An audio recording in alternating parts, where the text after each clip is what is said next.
All right, good evening all. Welcome to the meeting of the Growth Planning Committee for, what's today, 16th of September. We'll start off as always as introductions of the members. Tom Smith. Jane Evelyn. Paul Hogan. Dan Saunders. Ann Martin. Mary Beth Gilbert. Nadia Crockett Current, support staff. Okay. So what we have on here is the first agenda, of course, as always, is the minutes. And we also have the July, I think it was the July 15th minutes that we didn't approve last time. So we all had a chance to review those. I'll make a motion to accept as written. I'll second. Any discussion on them? No. Okay, all in favor of the 15th, July 15th? Aye. Aye. All in favor of August, what was it, 16th? Aye. The second week in August, third Tuesday in August. Group. All right, thank you. Thank you. And thank you, Lynn, for writing those. So next is a discussion of what our next topics ought to be. So I sent an email to Galen and Nadia talking about, we need to sort of take a look. I wanted to take a step back, right? We worked through agritourism. I think it'd be nice not to talk about it for a bit, and then go back to it in time so we can address it or not address it for June. But we had other things on the topics that we had discussed and ended up not finishing. Some of it I thought was associated with LD 2003. Some of it was associated with stormwater. And then, of course, we had our comp plan, right? And this is really, I mean, I've seen some discussions, we've had some discussions about, hearing from constituents and townspeople about things that they're concerned about, which is good. It's good feedback. But the plan is something that we grabbed all that feedback from with our outreach during from 2017 through 2022, and it finally got approved. Where we got a lot of outreach and got a lot of feedback from the townsfolks about how we visioned our town to be. And then we wrote the plan and we came up with the strategies and they voted it in. So I think this is where we really have to focus on and help have the other stuff, the other feedback we get, today's, yesterday's, tomorrow's, as part of it. It's fine. If people want to speak up, then speak up, right? And not the squeaky wheel gets the grease, but if you don't speak up, we don't know what you want, right? So there's always please let us know. But I think that we still have to revert back to what the plan is asking us to do. Then the other piece, looking at our administrative code and what we're required to do, is there's also a part in here where the Board of Selectmen could direct us if there's a specific thing that they would like us to focus on within the town that they have a concern with. Right? That's we're one of the committees that are at their disposal to do that type of work. So I wanted to mention that and help that to drive our focus as to what other topics, or the ones I mentioned earlier, the stormwater, and the LD 2003 and potentially the new LD 1829, is that where we should have our focus. And finally, kind of the last point, and as I was talking where we don't own the land use ordinance, the two things that are supposed to come our way, and where is it? It's right in our plan, and I should have highlighted it.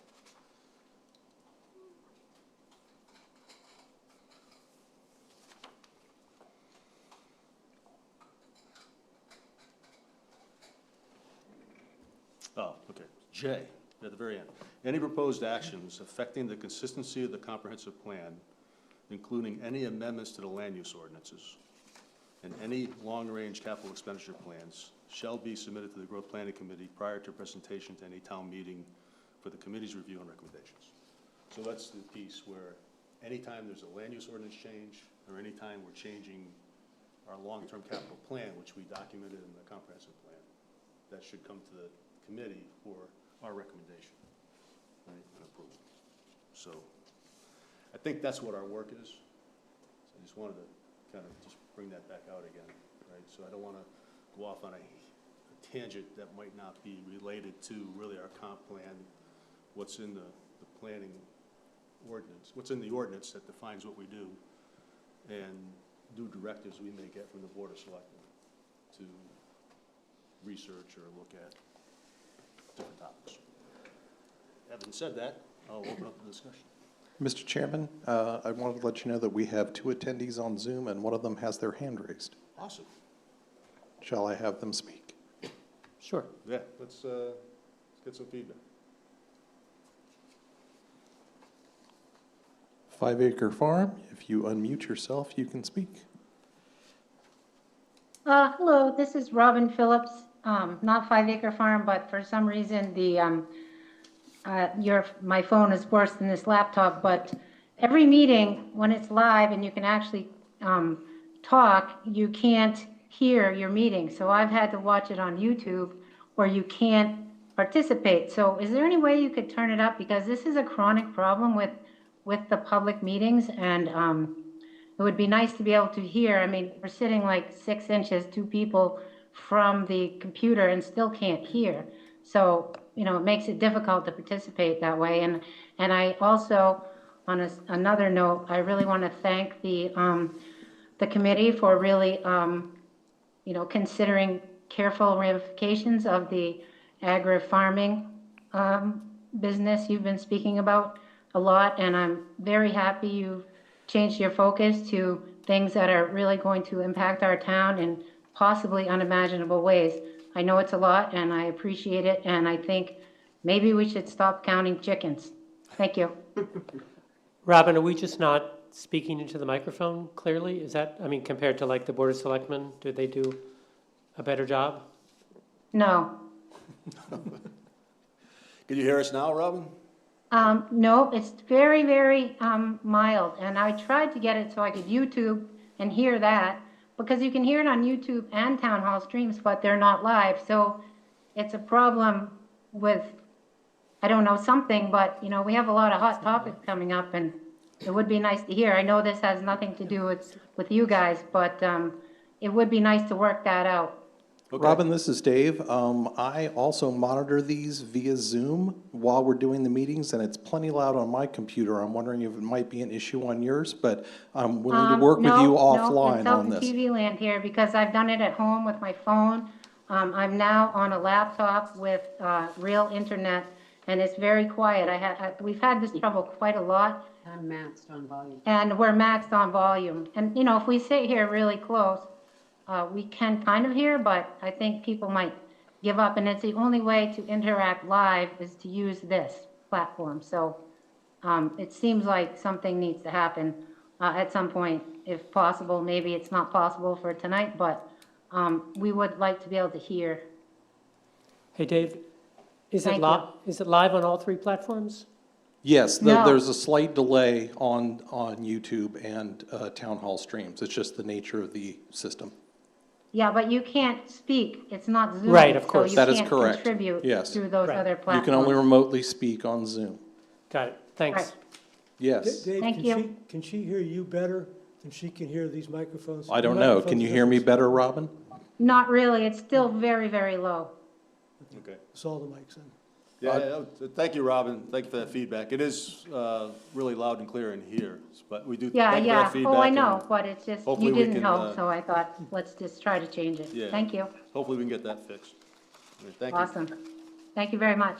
Yep, I had a question sure. to point J on from the administrative code. Yes. And I'm still, whoops, I don't really understand what happened in the past couple of weeks that changed the proposed ordinance that we had voted on consistency here. And then when it got to the Board of Selectmen, it was changed. And we hadn't been told no one to come back for another vote. Mhm. Board of Selectmen, of course, we're just advisory. They have the right to turn down anything we propose, but under the administrative code, they're supposed to get what we recommend. So what happened? From my understanding, it was a change made in the town office because there was concerns about some of those conditional uses being removed at this time without agritourism going through. I don't have enough info on that, but I So depend on, I guess the Follow up question with that is, question. were you involved in the process, or? no. Okay, so the question was really directed to staff who, or Mary Beth, if you know anything. But, Sure, so Galen is on Zoom as well. I think I'll pass this one over to him, if he's available. Absolutely. Can you all hear me? Sure can, Galen. Can you hear All right, us? I can hear you loud and clear on my end. Yeah, so again, as the town manager explained to the Growth Planning Committee meeting, after the Growth Planning Committee sends the land use ordinance to the Board of Selectmen, that recommendation is sent to the Board of Selectmen. Town staff, again, was concerned over the elimination of all commercial uses without a substitutable language that would be acceptable for commercial uses in rural farming areas. And so that recommendation was sent to the Board of Selectmen. At the last Board of Selectmen meeting, the Board of Selectmen took the advice of the Growth Planning Committee as well as town staff and decided to remove those commercial use changes and send that back to the Growth Planning Committee for more thorough review. So I think the recommendation was heard for the Growth Planning Committee, and also feedback from staff, and the Board of Selectmen has given us our orders that they'd want us to evaluate this in greater detail in committee. but it's supposed to happen in public. Understood, and last Thursday, I believe that discussion did happen in public. There was a very limited discussion, and anyone who was not on the inside and who knew would have no idea what was going on in that room. I'm not faulting you for that, Galen. I'm just saying it was something that happened out of the public and should be before the public. And I still don't understand the process. You're saying that our recommendations can be changed without a public hearing, without a meeting on it? No, so the public hearing, good question. The public hearing will take place. I don't know the actual date in front of me right now. Again, I'm in a public transportation area. But there will be a public meeting before it gets put on the town vote. So similar to what we've had in the past with growth planning and the planning board, that meeting will still take place. Okay. So Galen, I don't think Galen understood the question or could, Well, it's just the committee voted on a consistency.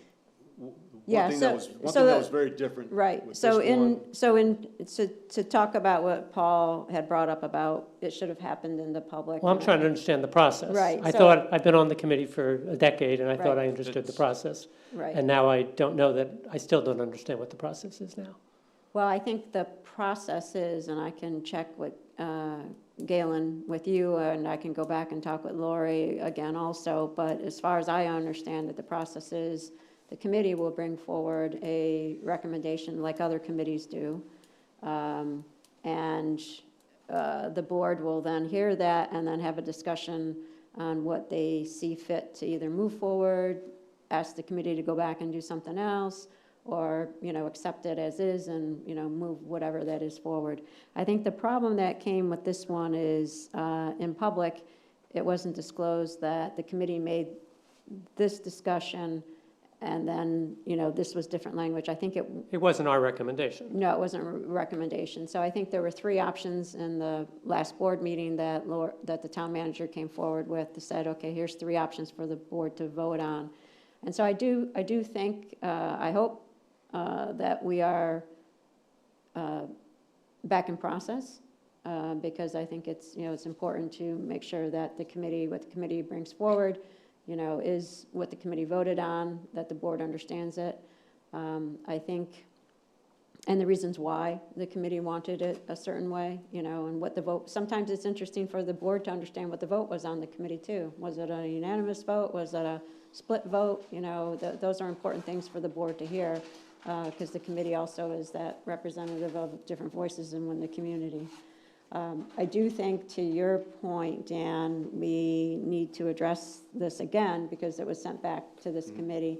And it would be good for maybe you to come in front of the board meeting sometime and hear what the different board members, or invite the board members here and have the board members tell you and the committee their views, because I've spoke to a couple of them, and there are differing views within the select board, on the specific ag tourism, and on that specific section that was changed.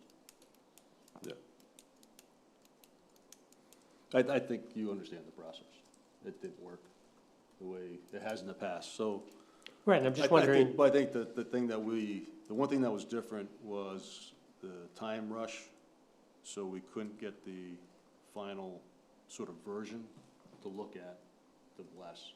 So we made a ruling on changes we saw and changes that we discussed, and not an actual final document. Well, Which wasn't helpful, it also would be, I think, a lesson also going forward would be to understand, like, if there's certain parts of a code or land use ordinance that you're going to change, and it's really incumbent on something else changing too, that the committee in total should understand that. Yeah. And so and just a few, because I just joined the committee again as the select board rep in June, after June. And so I wasn't really involved in that, but the committee needs to understand, if there is some knowledge that says, okay, if we do this and we don't do this, this is a resultant. And I wasn't involved with those discussions, but I think it would be good. So you had mentioned something in the beginning, Dan, about some feedback by the board members. You can get other feedback about what to work on from the other board members. You might want to come in front of the select board and have that discussion. But, we really relied heavily on this committee for LD 2003.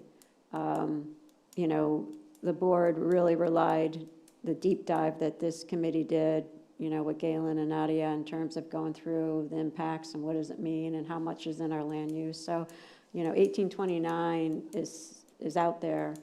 And I would like to get ahead. I know Paul had sent us that town meeting that happened, and I think it was Cumberland, where they're already started to do some public meetings or some discussions and, with the lawyers and stuff. But I think I would at least like us to understand a few tentacles that we have. So one is 1829 from my perspective. I would like to understand the timeline. It goes into law, I believe, in January. I don't know if that's going to be delayed from other aspects, but hopefully we'll know that shortly. But the other part of that for me has always been this wastewater. So if there's a way that this committee could get a hold of the comprehensive study that was done in 2019 by the town on the waste treatment plant, I'd like this committee as a body to actually understand that, because I think that plays, part and parcel with 1829, as well as any other changes that we're looking at. I think when we're looking at growth permits and we're looking at any shifts or lack thereof with the 1829 coming through, we should understand where we are against that tipping point and then do some thought processes about what could be true and could the tipping point come sooner? And if so, when would that be? And so I've been searching in the town who would do that, and I think this is the committee that at least we should. So if that is something that's acceptable to you as the chair and to the committee, I think that would be a worthwhile pursuit. Mm-hmm. Yeah, and I think my comment on the board, it's really be something that the board would decide, right? I mean, we certainly could offer up something if we felt it was important. Like if you guys weren't talking about LD 1829, we'd probably bring that up and say, this is probably one we should work on. That's not in the comp plan outside of what we normally do. So. Well, I think from my perspective, without knowing, you guys had been in LD 2003, so I would have made the direct correlation that you would be the group for 1829. Like, I don't know where else it would go. And we're supposed to, I think, in our charter, we're supposed to look at impacts to the comprehensive plan regularly and review and revise as necessary. And, we certainly need to be thinking about Sure. what does 1829 do to the plan, even though the plan's only a few years old. This wasn't on the horizon. So, Nothing good in 1829 was. so I think we already, I don't think Well. we need No. necessarily No. the Board of Selectmen to ask us to do it. I think it's in our charter. Okay. I don't disagree. So, having said that, so LD 1829 is certainly something we should work on. And what's left over on LD 2003, because I thought there was still something there.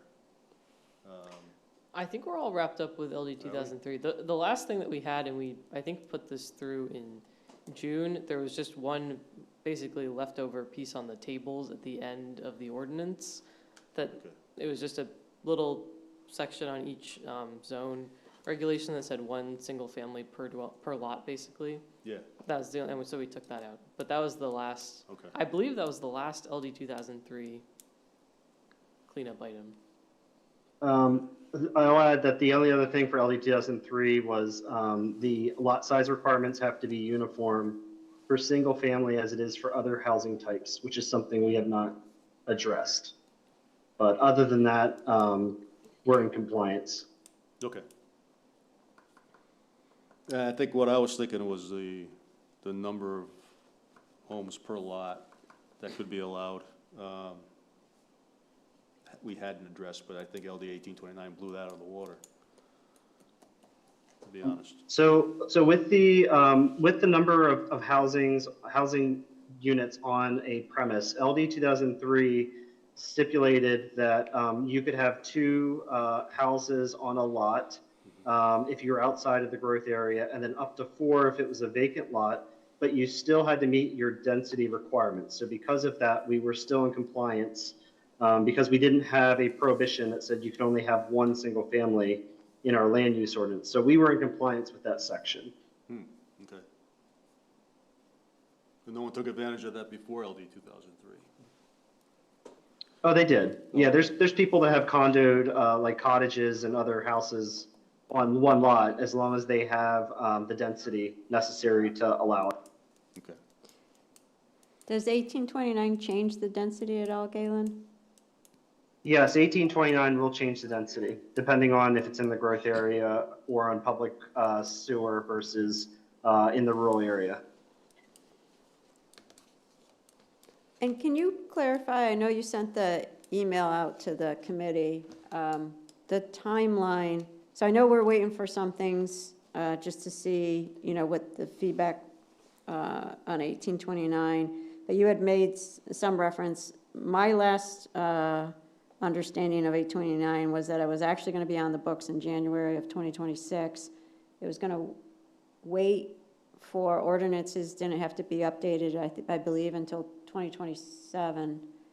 But if it's on the books in 26, does that mean a developer or anyone coming into town can point to that and say No. that? Yeah, no, good question. No, so they can't, just like LD 2003, they didn't automatically get the right to do that. We have this grace period to discuss as a community what standards we want and to add and not add, depending on how restrictive we would like to be. Of course, we can't be less restrictive than the state. We have to meet their requirements. If they say 4 on a lot, then we have to do 4. But what I will say is there is going to be clarifying language in the upcoming legislative session year.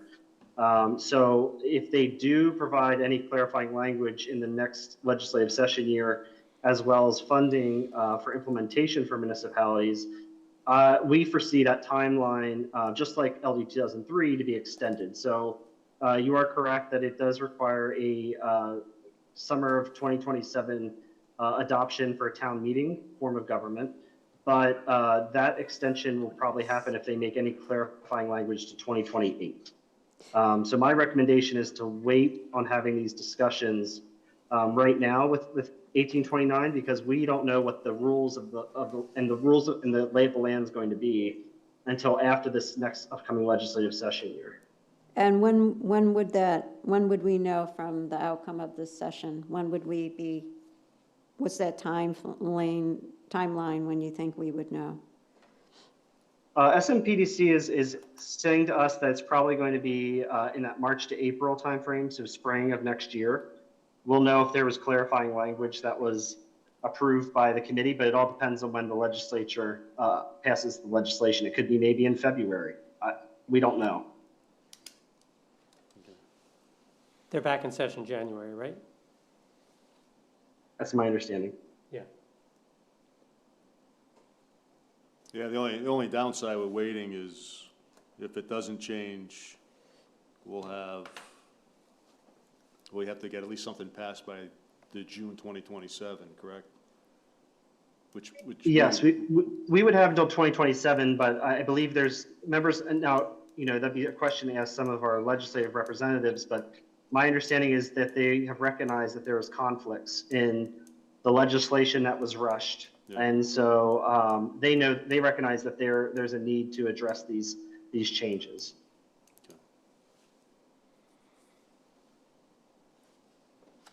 One thought I had was, do we work with what it is and discuss how that changes the town? And maybe that is for naught, but it also would at least be educational as to the potential impact. I think that's a good conversation, Dan, to bring to the Board of Selectmen with your other suggested strategies to address, to see what the board thinks we should really be spending our time and resources on and energy, because we do have a certain amount of time till the next ballot. Mm-hmm. Okay.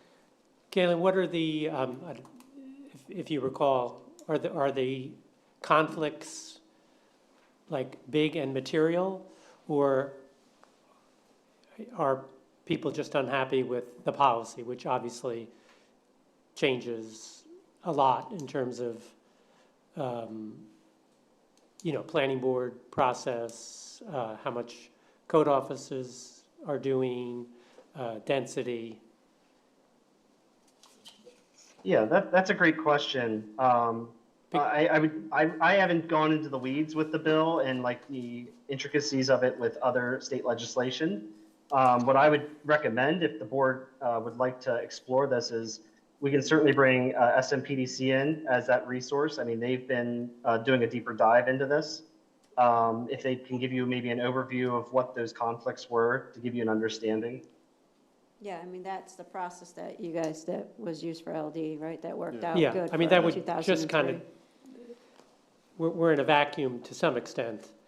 Are these, material changes that are going to possibly derail this in a way that there's a big substantive change, or are there just lots of little things that have to be buttoned up in order to accomplish this? I mean, I think this went through unanimously by consent in both houses. So it wasn't like there was a lot of, division between the parties or anybody else. Yeah, and I was able to find some site where I saw the public comment. Yeah. And it was all very pro. Yeah, well, But I mean, it was- it went under the gavel, so. Yeah, those who were against it either weren't aware of it or didn't show up, right? So there was just a lot of folks, a lot of organizations that represented affordable housing, that represented developers, that represented real estate, that all thought it was a positive, right? It's just more opportunity, and I don't disagree with them from their viewpoint, right? It's more opportunity to build housing stock, right? But it's a one-size-fit-all that certainly won't lead, in my opinion, to affordable housing in the town of Kennebunkport. And it will likely, has the potential to change our character. So I think it's the other thing too, maybe on that, of getting a view to what everybody's talking about, is if there are things that we could do to now, prior to June 27, to make sure that we retain character. That's something that, I think it would be worthwhile. That's why I think it's worthwhile to get an understanding. I'm listening to Galen say that, they're doing this changes, and I think that's good, but I think that this is the time to sort of put the pencils keep the pencils up, sharpen them, and But really I- understand if there's anything we could do to sort of, if some things really will change our look and feel, are there things that we can do now with our But I ordinances? think part of that's knowing what the impact of that change is. Right. Right, it's one thing to read it and say, okay, 4 lots on 5,000 square foot lots, what does that really mean in our town? Yeah, and I think that's something that, you know, I know when we did LD 2003, we were getting our heads wrapped around, you know, the multifamily and, you know, the other parts of it. And I think that was very helpful when we did the deep dives in those certain things to say, okay, this part of the town, you know, is off limits to that, this part can have that, you know, so it would give us a visual to say, okay, this would, you know, this would be a draconian view of 1829 if everybody, or at, you know, say 10 years or 20 years, this is what it could look like, right? Yeah. Okay. So, Those density numbers, are they plus an accessory dwelling unit per lot, Galen, or? Plus an accessory dwelling unit, so so on a 5,000 square foot lot, 4 dwelling units and an accessory dwelling, so 5 sort of total living units. Correct. So not an accessory dwelling for each one. No, just one. Oh, we lucked out good. well, that's a plus. We just changed our language with LD 2003 to only allow 1 ADU per lot. So that was our way of controlling this. Okay. I know that traffic has been mentioned as a problem when we're looking at the new municipal building, and there were a lot of people who were very concerned about the traffic issue there. And I think any traffic involving the new municipal building that would be at this location, any traffic impact with that would be much less than having, you know, 4 houses on, 5,000 square foot lots in this area. Yeah. We would have to do something, because even now, as everybody knows, in the summertime especially, the traffic is way backed up. So how would we deal with the traffic issue? It's one that we'd have to look at. Yeah, I think then you could list It's- out, and some of the things may go to other committees or other parts of other departments, but at least, you know, we could be thinking through things. One quick one, when Jane was talking, I thought of, do we have to, Galen, or anyone, how about parking? I know when we did LD 2003, there was a lot of discussions about parking. So if you can take a 5,000 square foot lot now and put 4 houses on it and 1 ADU, do you have to have a certain density for cars, or are they assuming that you can have off-street or off-site, on-street parking? So we, in our ordinances, require a certain level of parking per dwelling unit. I don't believe that LD 1829 stipulates any parking rules, but we, in our own ordinances, do have specific parking requirements. Currently, it's 2 parking spaces per dwelling unit. Okay, in 1829, I know there was some language where the town couldn't, so for example, growth permits, you know, or restriction on growth permits, the current language says you can't limit them. But there was no language that we know of that says you can't put any restrictions on forcing them to have parking. Yeah, so we currently have lot coverage standards and parking standards. And as Galen and I have read through, we haven't noticed anything that would prevent us from maintaining those standards. Good. Right, so they're a limitation? Mhm. But that might be something that we want to make sure that, you know, when we talk through with Nadia and Galen and talk through this, that we have enough, to Jane's point, that we make sure that we have enough parking, right? Yeah. On off-street. We also, I've heard some concern about wastewater as well. Limited wastewater capacity is also a valid reason for us to deny an application for a building permit. So if this ended up going through and we had to adopt these standards, if we weren't able to update our wastewater system because it's, a hugely expensive project to undertake, we would be able to limit development based on our wastewater capacity. So if our wastewater capacity allowed for 100 more dwellings and we had 102 applications, those last two, we can say, sorry, we don't have the capacity, you can't build a house. Mhm. So that we do, there are some areas that we have control over, that we're still able to limit, an explosion of development. Are we required to extend sewer to them if the capacity is there? I don't believe we're required to extend it. We, in our own ordinances, require the extension of a sewer line if someone's putting in a subdivision within a certain proximity Right. to that. My memory of the language of 1829, I don't believe we have to extend our sewer lines out.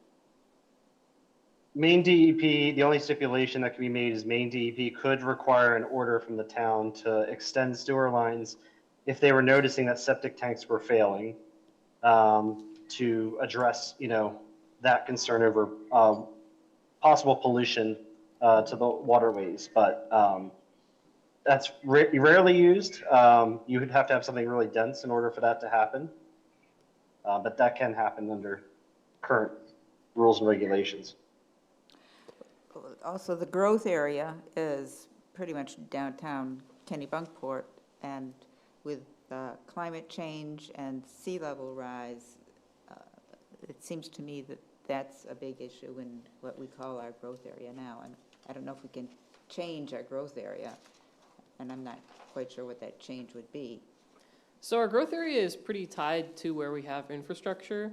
So where you see growth area, our growth area on our growth map is where we have public infrastructure. So that's where the bulk of our sewer is, our sewer lines, that's the bulk of our public water lines. I think honestly, a lot of Kennebunkport is susceptible to those issues.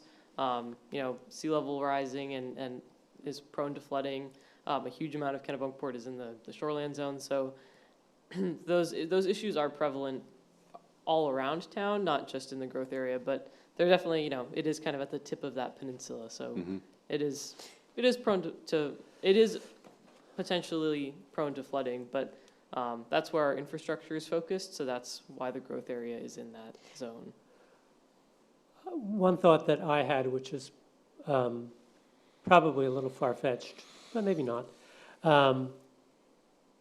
is that I've always assumed that our village look and feel has stayed that way, partly because there wasn't much else people could do with their properties. I was just thinking that. They have footprints, they have,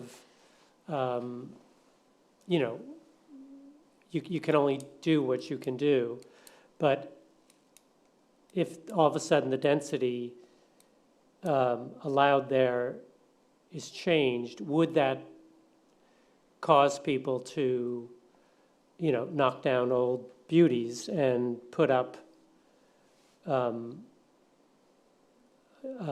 new structures, more modern structures, and if so, and I don't know, I'm no expert at this, but if so, should we have an historic district, which people always assume we have an historic district because it looks so beautiful, but we don't. It just, people always did the right thing and kept it looking. No one wanted to be ostracized, I guess, from their neighbors by building a modern square box or something. But, so, that's just, I don't know if, my assumption is correct that one of the reasons it looks that way is because people had to sort of keep it that way, and B, what possibilities would there be for different kinds of structures if 1829 comes to be the way it looks? So if you bought, so if we just take a normal lot, so the lots downtown are all, if I'm in a housing lot right in the center of town, I'm on a lot that's not per current standards, right? The vast majority of our downtown lots are non-conforming, yeah. So if They're I'm quite on small. a non-conforming lot. Now, Now, what is that, and I have one house, what is, in general, what would that become if under 1829? Would that become 4 with an ADU, or? So it depends on the size of the lot. So So it has to if be- someone has one house currently on a 5,000 square foot lot in the downtown area, no wetlands, nothing else, it's just, Growth it's a area. beautiful lot, it's perfect, then theoretically, yes, they should be able to put 3 additional dwelling units and an ADU on that lot. So would it be worthwhile? 3 additional or 3 total? Additional, so it's 3 4 additional. total. 4 total. Assuming that there's one already existing on the lot. Yeah. 3 additional.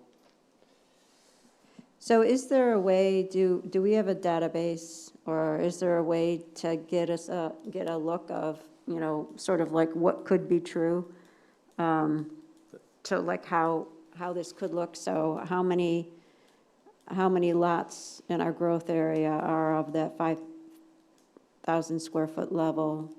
We can make the assumption that 80% of them, to use 80/20, 80% of them are buildable at that 5,000 square foot, 20% of them have some kind of wetlands or something, that impinging.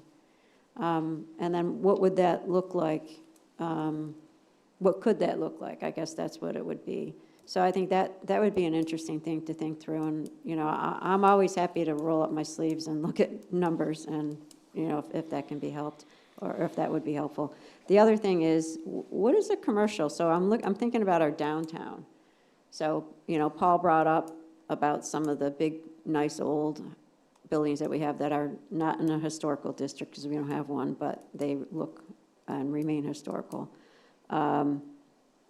What is the commercial zone? What happens to the commercial zone? So does a commercial zone downtown, does some of these stores that, may be very, very seasonal, have another use for some type of residence?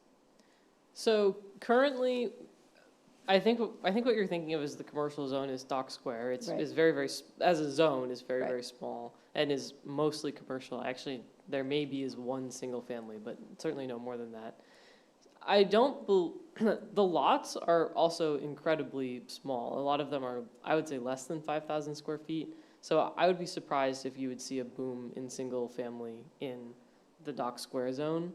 Galen and I have crunched some numbers, and so I can put that together in a nice, pretty way for you guys for the next meeting if you'd like, and we can have maybe a more constructive conversation on what 1829 could look I like. thought we could not have a single family in the Dock Square zone. That's correct. We're removing that from the Dock Square zone. So in that case, like In November. yeah, You can have residential mixed use, so that would be a commercial mixture with residents, but they'd have to meet your density requirements. And again, I would like to preface that we don't know what the rules are going to change. Yeah. We don't know if they're going to change the legislation to say it's going to be now 10 units on a 5,000 square foot lot. Right. We don't know if they're going to change it to 3. So right now, we're all talking very hypothetical until the legislature really explains what the rules that we have to follow are. Yeah, that's understood. I would, what I'd like to do actually is, I think LD 1829 is one that we want to discuss. I'd like to ask members if there was others in looking at the comp plan and the strategies that they felt were also important topics to discuss. And then we can kind of just take a little poll vote on where we focus. so Before you go on, I got a question. I've been trying to picture what this would look like. But- A 5,000 square foot lot is roughly a tad more than 70 by 70. Okay, divided into 4, not 5, 4 just to be argumentative here. That's roughly something like about 4 35 by 35 foot lots. That is not a lot of space to put on a house. And to have maybe a yard, a garage, and all the rest of that kind of stuff. How the heck are you gonna cram, maybe 5 of those properties, maybe multi-story, into a 5,000 foot lot? It looks, to me, it's gonna be people on top of each other. Who's gonna live like that unless it's the incentive to be so close to downtown, to other places and so forth, is so great, people wanna live in, almost like a high-rise ghetto. Yeah. I don't think it sounds very attractive to me. It's a really good question. You paint a nice picture. No, it's not a And nice picture. I think some of the responsibility of this board is to educate So we have a current law signed by the governor that could impact our town. And I think you're probably knowing where I'm leaning towards, where we ought to focus our efforts. But I think we need to paint a picture of what that looks like, So, right? Based on current laws as written. And if it changes, hopefully it's for the better. If it goes the other way, then it's just, you know, multiply it times whatever the number is. But you're talking also, I so- know Galen said multi-stories. You could Yeah. have Sure. 3 and 4 levels but I- high on yeah, I 4 think we different need- lots. We have height yeah, limitations. we're Exactly. still allowed to have height restrictions. I Let's- I think that Galen's right. We really have no idea where the language for this is going to end up. So I think, you know, staff can certainly provide some projections on like what we could expect if it did go through with the language as is for dwelling units, but, we really can't speculate on exactly what the language will end up being, and we still have about But- 2 years before. But it's, Understood, so. It's I the think- law. But that's one thing. I So- think we should look at Paul's idea. I think somebody should research the idea of having a historic district here. Okay. well, I mean, I just suggested that it's part of a larger discussion. Question. If we were going to have a discussion on 1829, which I do think we should have, because it is the law. That's why I'm asking the questions about what the inconsistencies are. I've talked to my legislators about this. I've talked about the process with them. It doesn't seem like there's, you know, wild desire to change the numbers since it went through unanimously. And Galen, just a clarification, the regulations, I mean, the legislature doesn't adopt regulations. That's which department, housing? That is, It'll be the new Department of Community Affairs. right. So that's not, and was there a mandate to adopt regulations, or that's just normal process? I don't know how this works either.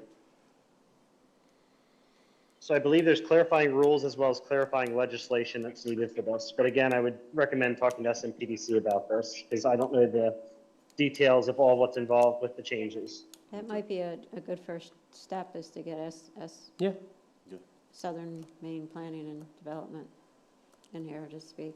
That would be good. And I think public education, it would be worth it too. Right, right. If We only could- 10 people in town know about this, it's not. Right. No one's ever going to write a letter to their legislature or to the governor And- to say, you need to change this or that. Yeah. And most folks, I mean, not that when I'm in town, I happen to be out and about, people I've run into and talked to haven't heard about it, so. Robin has raised her hand once again. Okay. Hey, Robin, you hearing us better now? Hi, right church, wrong pew. Sorry, it is Melinda this time. Oh, okay. Hi, Melinda. But Robin was the one that raised her hand, but she ran out to the car for something. So I will say, I don't know if this is the proper time to speak. I know Robin's going to talk about what you're talking about, but I was going to raise my hand to talk in regards to a farm towards the agritourism. I don't have to do it in this moment, but she's not back in yet either. Yeah, fire Do away. you want me to? Okay. So, I only watched, so Robin, your turn was up, so now I took it. I did watch, a meeting in April, and I saw, Helene was speaking. Thoroughly enjoyed hearing her speak. Totally loved hearing, her speak of, you know, no pesticides and how dedicated she has been to her farm. And, you know, I did catch that her acreage was larger and now it's smaller. So kind of leads you to believe that, you know, with her being here 50 years, she has had to maybe sell off. Maybe it was something else. But so I appreciate that Helene has found a way through to add more value to what she offers to the community, which I think already is huge. So what I'm speaking of has nothing to do with trying to stop farming or hurt anybody that's trying to have weddings or agritourism.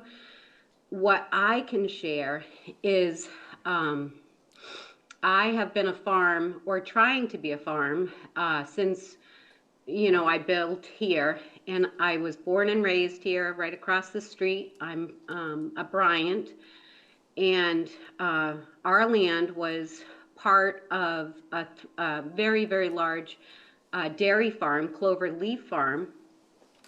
And I think it was Galen who spoke and said, you know, that people are having a hard time to purchase land in town to farm. And, you know, it's generally gifted. That is my situation. I was gifted a piece of our farm, which was a bare piece of land. And I have built what is here with my husband. You know, we have outbuildings and barns and greenhouses, and we do primarily, we do potted plants, annuals, perennials,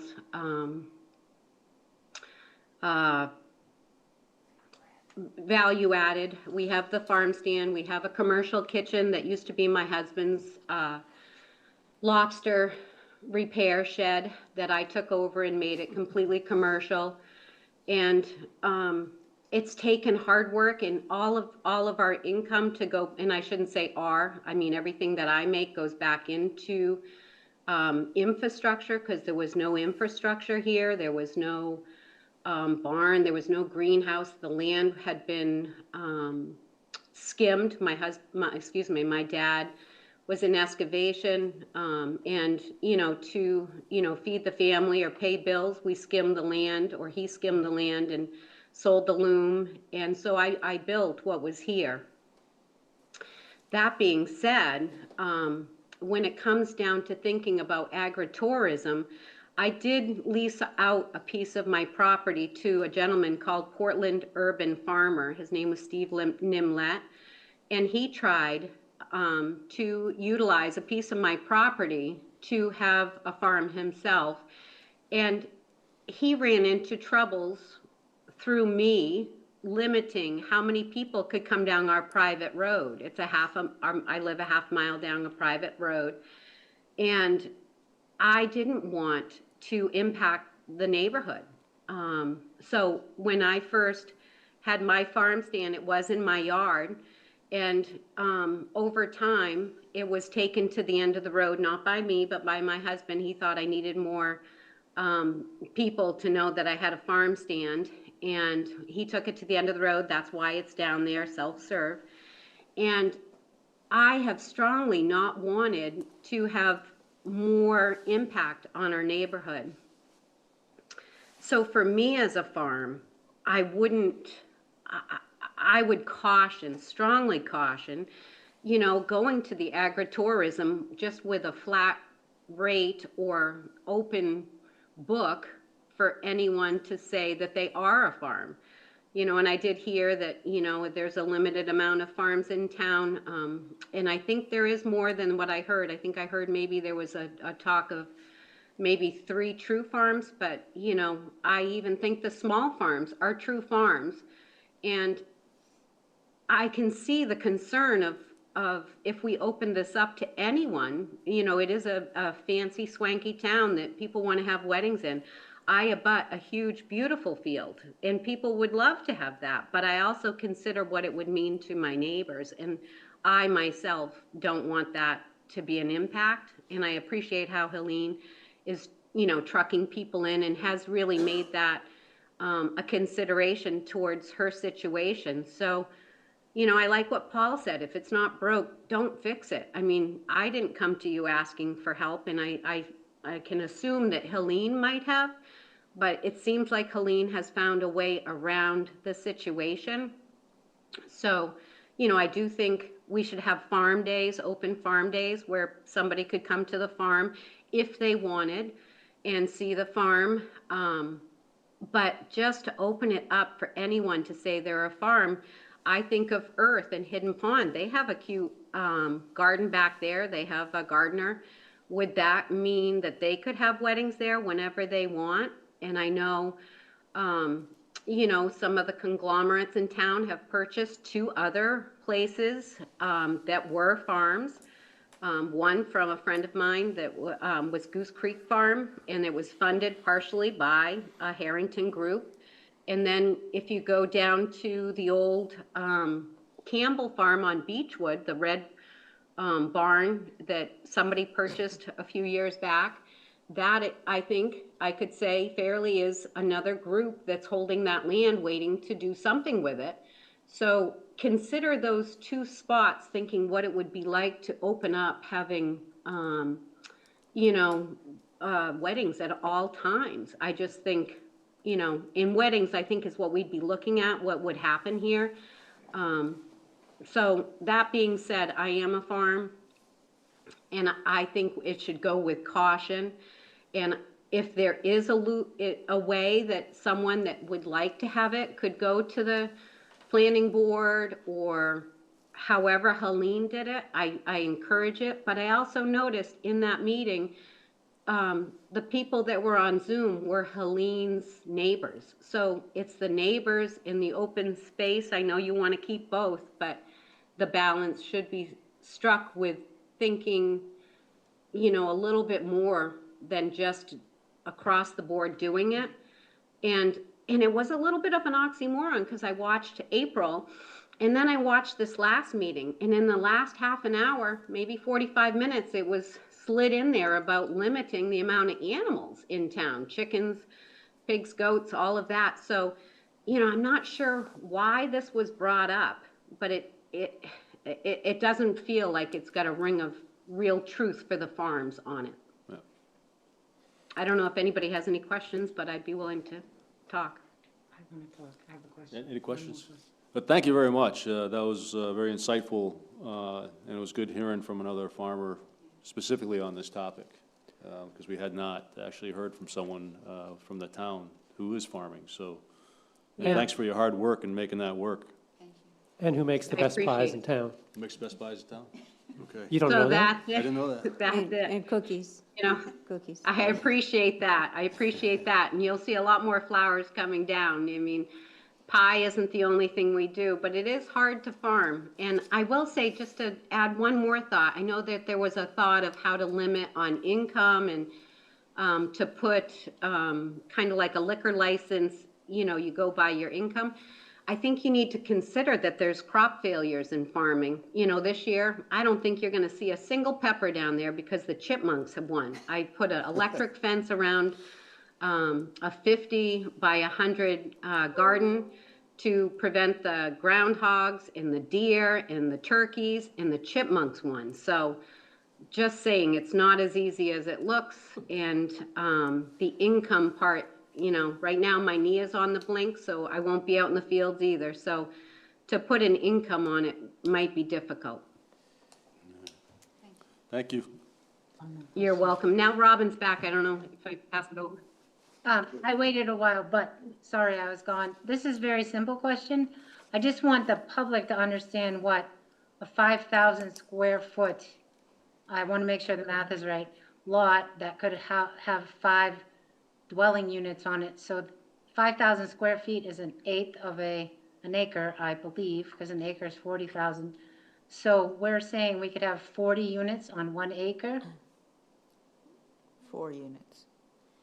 40 Roughly, units. yeah. Now, Oh, 40. let's think about what that, and then that will resonate with more people than hearing the lot size, because a lot of people don't really know that. And I also read in that, the LD 1829, that if anything was affordable within that structure, it could be 14 feet higher than the existing structures around it, which, I don't think that would look so great in Kennebunkport. That's what I read when I read the bill. Maybe things are different, but I just want the average person out there, maybe you could state it that way, that on 1 acre in Dock Square, there could be 40 units.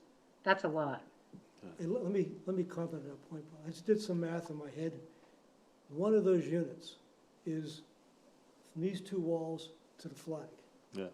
That's how big the unit is. That's a pretty darn small piece of property. Well, there is a housing shortage, and there are people who do live in studios in the world, Yeah. and there are people who live in 1 bedrooms. I mean, So, just to give it perspective, that's how big Yeah, one lot. but if you had a building that, had, whether they were year-round or whether they were seasonal, I understand. yeah.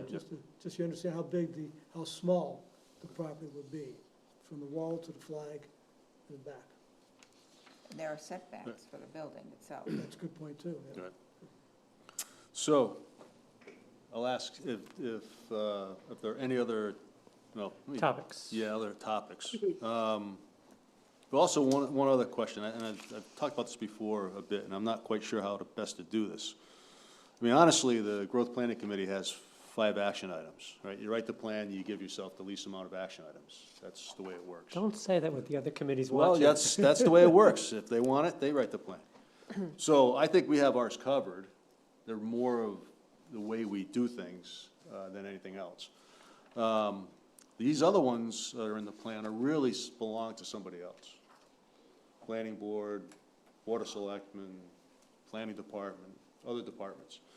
So I also don't want to step on toes. If they've already got things going, that's a good thing, right?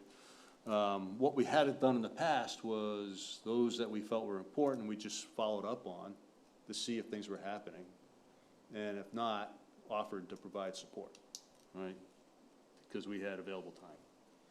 So I think maybe what we do is we kind of pick out those ones, see what topics do we have, and then we'll ask Nadia and Galen if they could reach out to the other committees, or I could send a letter to the other committees just to ask for an update on these topics. We find that these are important based on our talk, and just wanted to get an update and then offer assistance if we feel that these are the ones we want to deal with, okay?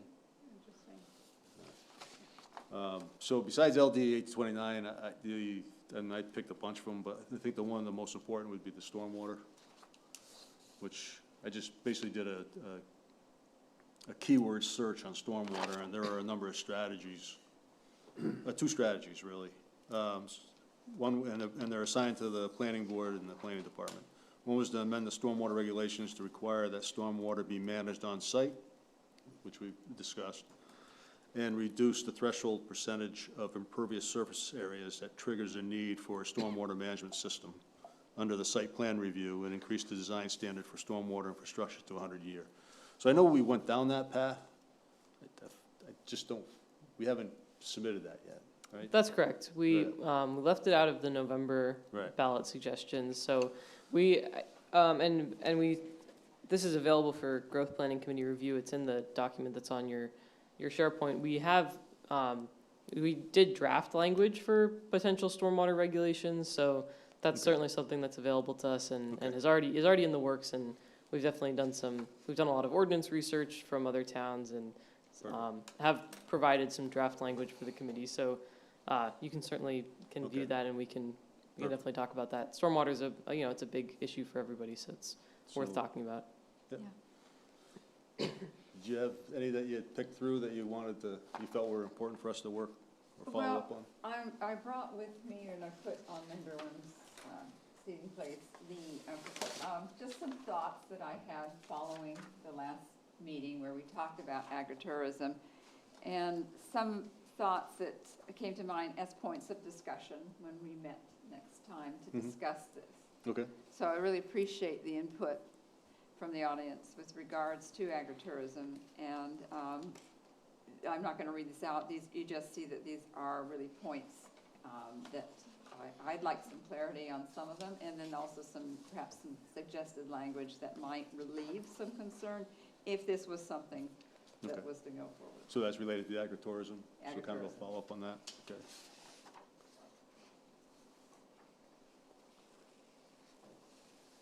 Paul? Yeah, I have, since I saw the agenda, I really haven't gone through this to That's fine. add anything. Jane? Anne Marie, I haven't really looked at it. Mm-hmm. No, just topics There were specific topics that you felt we in the should comp be plan that focused we on? should be. It's something to discuss later on. Yeah, what I wanted to do is kind of get an idea. Where do we go next? What's our focus? So, I sort of highlighted some of the information here that I looked at that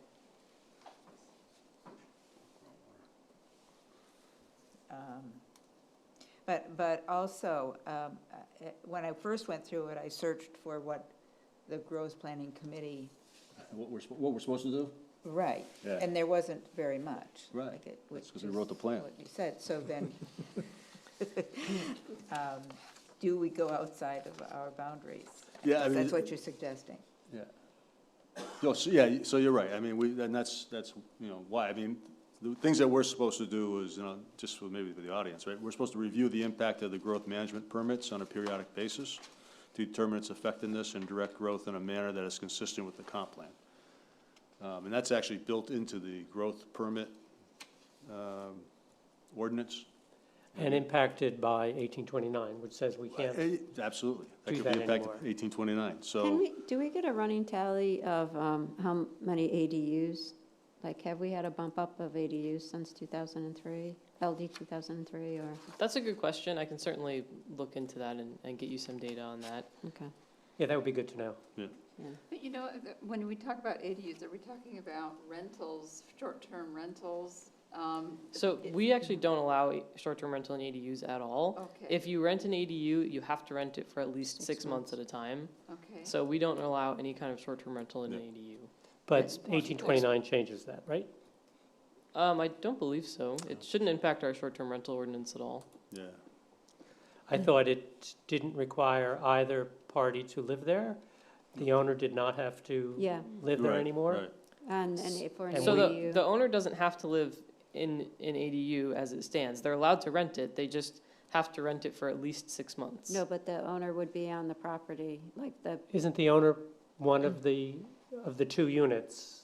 The owner lives in one of them, right? Under our current? yeah, I don't believe that the owner has to live in I the think primary so. dwelling. I can certainly look into that, but because originally, I think originally what it was for like people's parents or, you know, that type of approach. And so I thought that was the original, we have to check, but I thought that was the original precedent for the ordinance.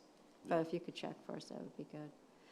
But I think Paul's right. I think that is in 1829 where all of a sudden for ADUs, they took any requirement. So that's why it would be good to go through this, Yeah. to take sections by sections and see if there's anything we could do if we think that there's going to be a big negative reaction, a big negative input to our look and feel of town or uses of town or something that we want to bring the board's attention Yeah. to. I mean, I'd be surprised if they would allow that to be used for short-term rental, right? No, but they don't Yeah. they don't require the No, resident to live. No, no. So that changes our look and feel of what the So original. companies could come in and do Yeah. 5 units and rent them all out. Yeah. They likely can't rent them for short-term, they'd have to No. rent them long-term, but Right. On this list of strategies, does Yeah. timeline imply a priority or short-term? yeah, to some degree, short-term, medium-term, and then Sure. ongoing, something that's obviously already. 'Cause eventually, the midterm and long-term either drop off the table, become short-term and high-priority items. Yeah. So is our plan to be to tackle the short-term first?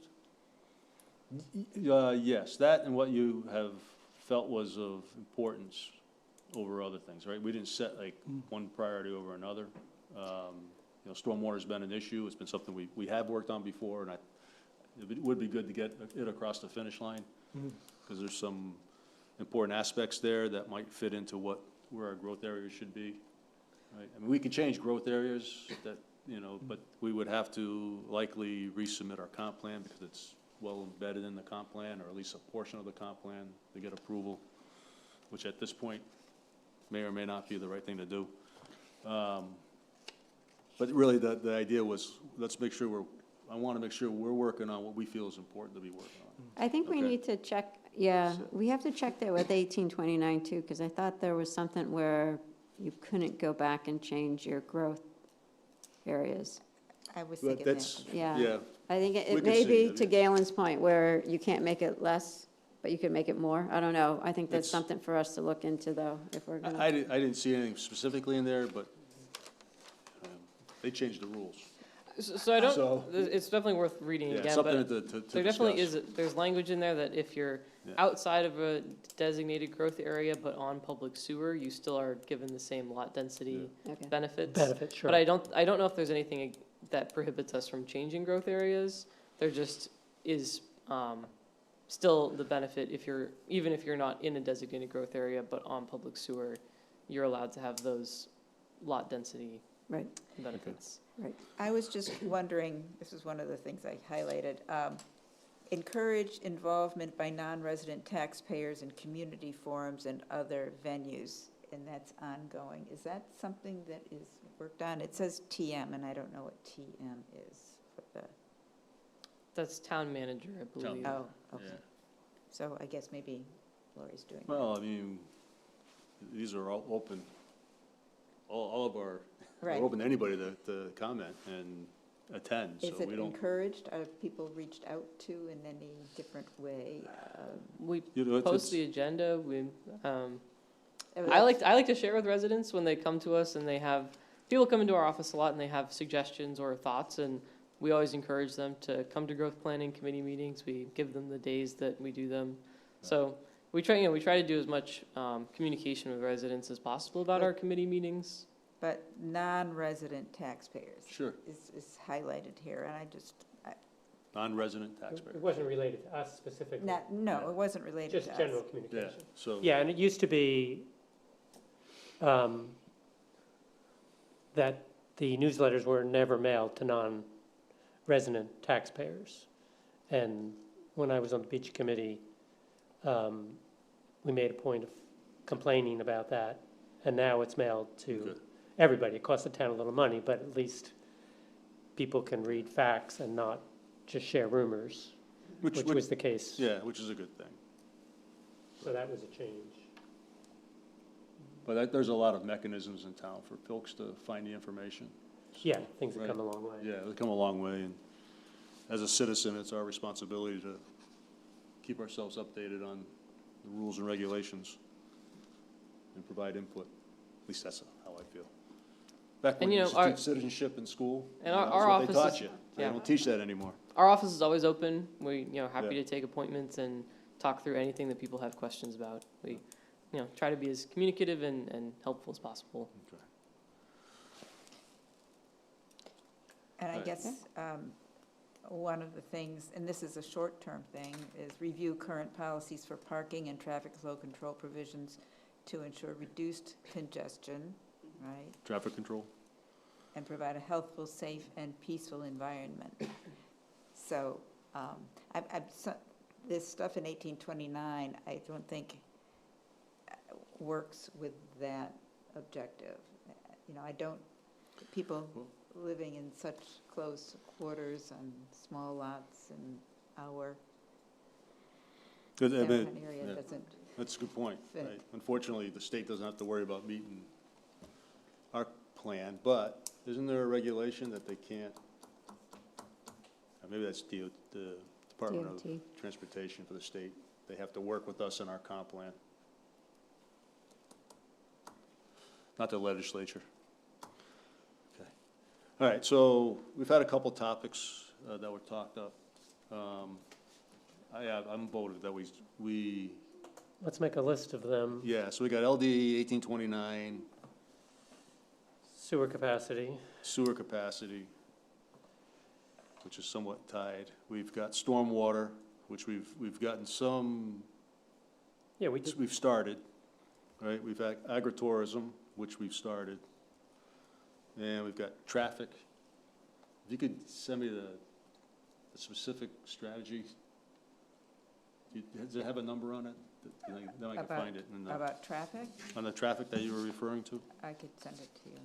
Or it should have, is there a number on there next to it? Yeah, but I'm no longer there. Oh, review current policies for parking and traffic flow control, that was 18. 18? So, and what's that under, what chapter? Does it say? 12. 12, chapter 12, 18 strategy. I was looking at how we numbered these. We didn't do a good job on that. Okay. No, numbers on top of numbers. Yeah. Yeah, As opposed to A, Bs, and Cs. okay.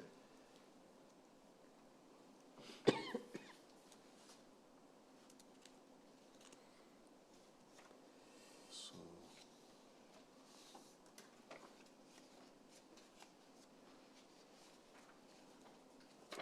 Hand is raised again. All right.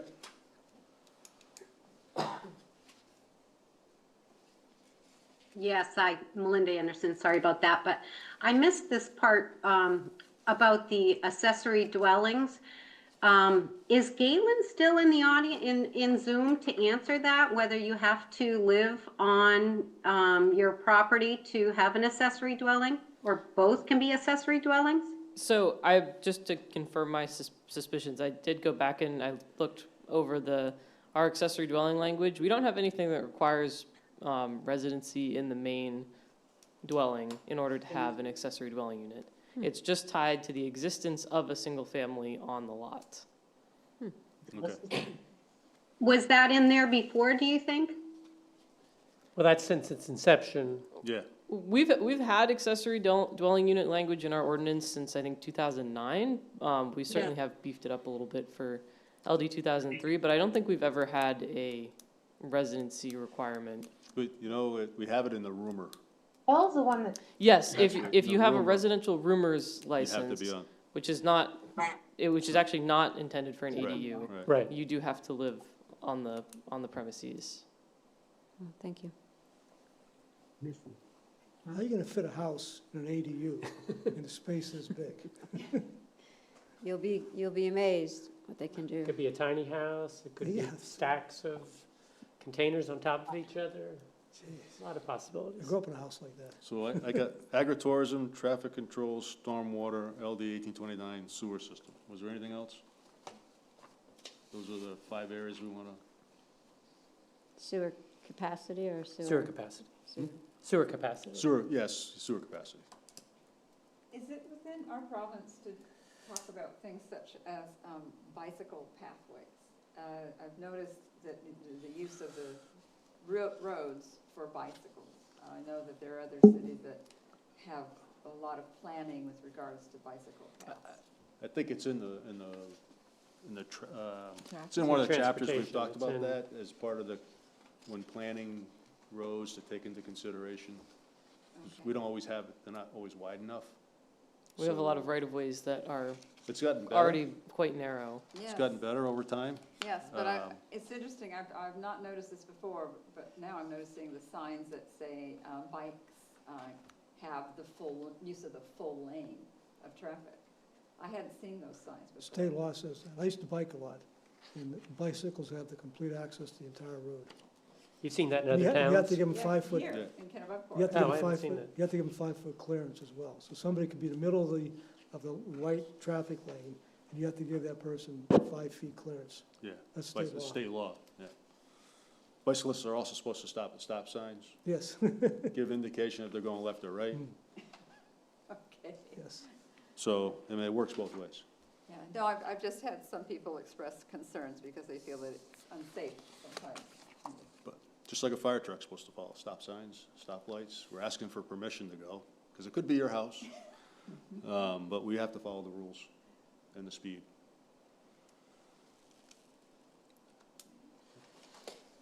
All right, so that's what I hear us to work on. Is there any preference on priority?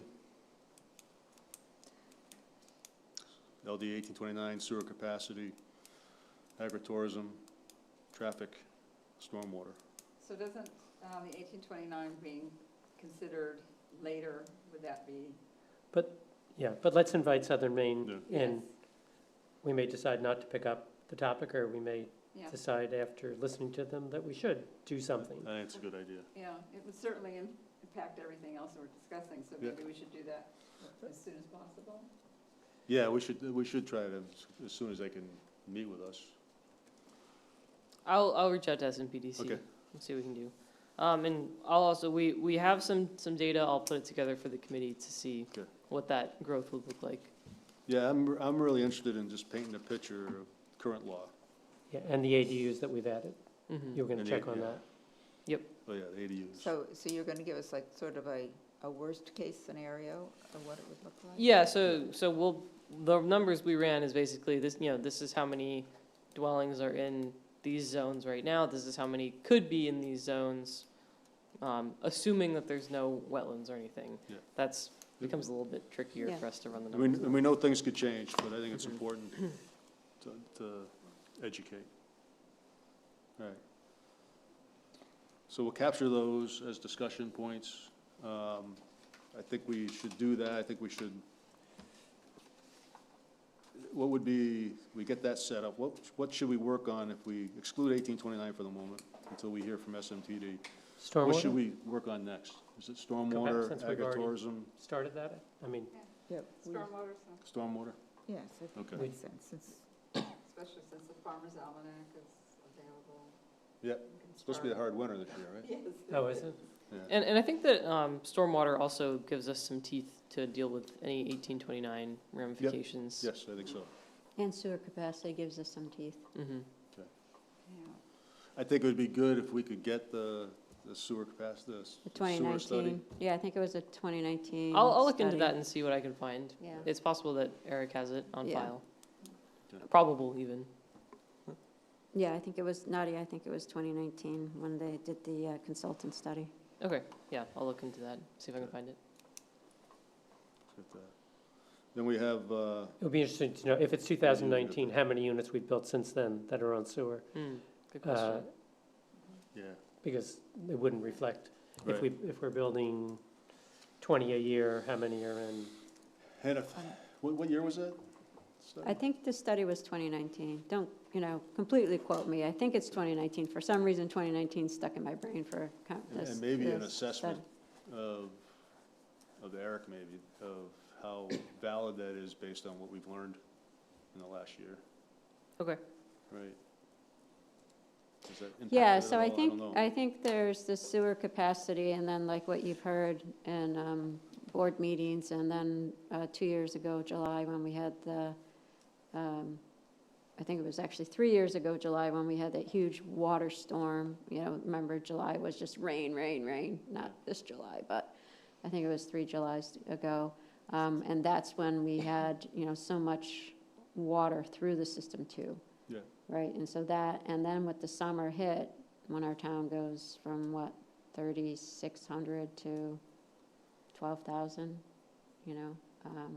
I don't know if that's ever including the inns and the hotels, but, what does that look like? Yeah. Right, so it would be interesting to understand all that, because our town doesn't go, our town, I think, operates, 8 months out of the year, probably at a lower capacity than at peak season, so. I also think that we should address the things that Liz Johnson had mentioned in her email. She mentioned ag tourism, she didn't want to talk about chickens, and what was her third? Well, reduce the number of new home building permits. Yeah, that's, Is that something that is possible to do, or is? no, I don't think we'll be able to go there. I mean, even the growth permits have been under attack in the past. We've been always to be able to justify them. And currently, they're not being, at least in the growth area, we're not. We're already Checking quite out. restrictive on growth permits, and we have never hit our 40 growth Yeah. permit threshold So, In the growth area. Anywhere, in the whole total. town. Yeah. whole town. So we, We've- that first page of the printout that I passed around to everybody, Yeah. we certainly don't meet our growth area allotment. We allot 20 growth permits per year in the growth area. I don't think we've ever hit that. We did 7, sometimes- 3, and 5 in the past. Yeah. Exactly. Sometimes we'll hit the maximum transitional amount, but also not that common. But rural, we are seeing a trend definitely towards hitting Right. that every year Sure. and having a wait list at the end of the year. Yep. We ran out of rural growth permits this year in May, and we ran out last year, I think, in June. So I think that there would not be, I think that public appetite would maybe be, I think that you might receive some pushback from the public about reducing the number of growth permits in the rural zone where we're seeing the most of, not the most development, but as per capita, basically. But per we growth have to permit. put it in perspective, right? Because out of the 40 permits, 20 go to growth area, 12 go to transition, and 8 to rural. So we're tapping out rural, but they're also the slightest amount of growth permits that we give. Or are you saying that we move some from transition to, I thought you said rural was rural. Yeah, we don't move them at the end of the Okay. year, but, so I've understood from Liz that she's interested in reducing development, but I think we might have a hard time with that out in the rural zone, which is where we're really seeing, most people wanting to develop, because that's where the land is left. We've got pretty small lots down in the actual growth zones. So in the growth zones, if I tear down a house, what's the threshold of needing a permit? Sure, so if you tear down and rebuild, you don't need a growth permit. It's just if you're putting in an entirely new dwelling. And that can be even if you're, let's say you have an existing house and you build onto it an attachment that's another full dwelling unit, not an ADU, you still would need a growth permit, even though there's already a dwelling on the lot. But if you tear down and rebuild, you don't need a growth permit. Oh, So if it's we're just gonna- for brand new If we're gonna development. move from one house on a lot to 4, does each one of those additional houses need a growth permit? Correct, you would need 3 growth permits if you're moving from 1 to 4. but in 1829, if you're in the growth area, we can't tap out any, we can't put any limit on, we Correct. can't limit We- permit oh, numbers So the growth in permit 1829. thrown out the. For the Right. growth area. With respect to. For the growth area, so the Or if rural you're- area, we still would be or if able you're to on limit, sewer. Yeah. because it's not on public water and sewer, and it's not, we think, we're still waiting on some review for this, but we think that it wouldn't count as a designated growth area, because we haven't designated it for growth. But in the growth zone, we lose all of our ability to regulate via growth permit. And how does the state, Nadia, what's your view and Galen's of the transition area in 1829? I believe that does count as a growth area. I think the language on that is a little bit Yeah. vague, because it says a designated growth area, so we're still unsure on where that will fall, whether transition and rural, we're pretty confident will not count as a growth area. Transition is a little bit more Yeah, vague, and we're not quite sure exactly where that will fall yet, because there is a lot of public water and sewer there, but there are also areas where there isn't, and it's not Yeah, I think, tagged as growth, so it's, yeah, I would, But a if bit of you a have- gray area. Yeah, I thought under 1829, if you had the access to sewer water, you had the same privileges as. no, you get 2 instead of 4. What is the objective lot. of the transitional area? Pretty sure that's Is what it it, was. the idea is that you 10,000 have, 10,000 square foot. you have growth here and you have rural here, and so as you're driving through, you have a nice sort of transition from growth to rural? Or is the idea that you have growth and you have rural, and your growth area is expected to expand into, transition means change in some way. Are we supposed to then expand our growth area or expand our rural area into transition? Is there movement of our, Yeah, I mean, I think originally you designated your growth in your rural, everything else was transition. right? So It wasn't transition one or the has, other, right? on the growth area edge of transition, there's a lot of infrastructure. On the rural edge, there's no infrastructure. And so it's transition because if a lot of areas, if you build there, you may not have infrastructure, but you'll be close enough that you have to extend it. So it's kind of where the growth area is intended to kind of continue to grow. So the idea that you will expand your growth area into the transition at some point? maybe You with could. the next comprehensive plan update, but really right now, it just means that our infrastructure is growing in that direction. So whether the growth area specifically expands or not, I think is, Well, It also could, We- the rural area could transition into the transition area. The rural area could expand if there were lower population or something like that, right? I mean, it could go either way. so if you put a housing There's- development in a rural area, that requires sewer, right? it depends on how close you are to the existing infrastructure. So our subdivision regulations require if you're within 1,000 feet, if you're putting the subdivision within 1,000 feet of the sewer or water lines, you have to bring those up to the subdivision and run public infrastructure there. But if you're not within, even if you're in the transitional zone or the growth zone, if you're not within 1,000 feet of that infrastructure, you're not required to bring it in. Okay. So for example, so what I'm thinking of is, like, as we're talking through these growth transitional and rural areas, I'm thinking about the areas that are, to Jane's point, in the transition area, so Goose Rocks Beach. So sewer by some help from the state way back when, sewer went down Kings Highway and into, on east and west end of part of the beach. And then when Binnacle Hill went in, it's in, I believe that would have been in a transition area, right? So they were required, because they're probably 1,000 feet away. So they were required to bring sewer in, I assume? They were required to bring sewer in because they were subdivision. Right. They So- were in rural. Okay, so They got then. moved into transition So because they had then- the sewer. Right, so that's where, so now I'm just thinking about this, so I've been thinking a lot about 1829 and where it's gonna impact and what it potentially won't impact. So if you have that instance where you had this plot of land, it was 1,000 feet away from, at least 1,000 feet away from a sewer line. They paid to run water up New Bedford Road to hook into their development. So now you have this development that's all on sewer. So if the transition zone is, and when I read 1829, I couldn't figure out where transition zone was, like what part it was in. I read it more like Paul read it, which is it's fair game.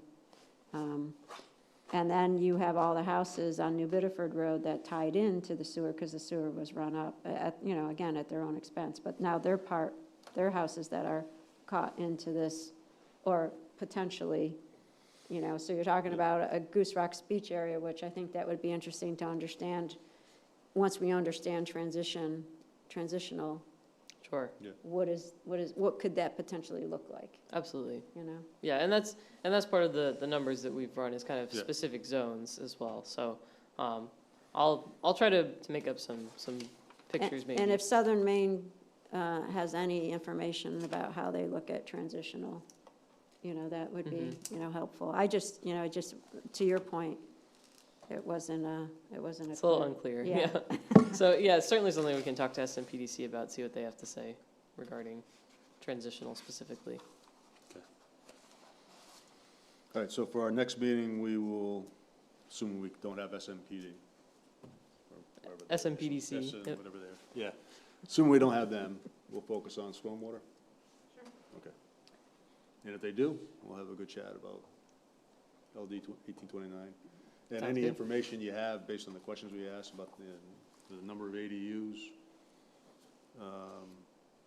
The 5,000, like Yeah. any view that they have in terms of what it The could current look like view, right. under the new. Yep, That could I'll be put shared. together some That reports could be and, shared with us, that'd be good. Okay.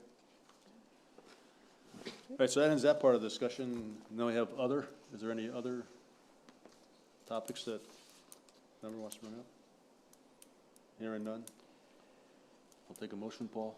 Make a motion, we adjourn. Do I have a second? Second. Any discussion? All in favor? Aye. And Good night, thanks, everybody. Nadia and Galen, for changing your, Thanks for calling in, guys. yeah, Join it. absolutely. thank you, Dave. Thank you.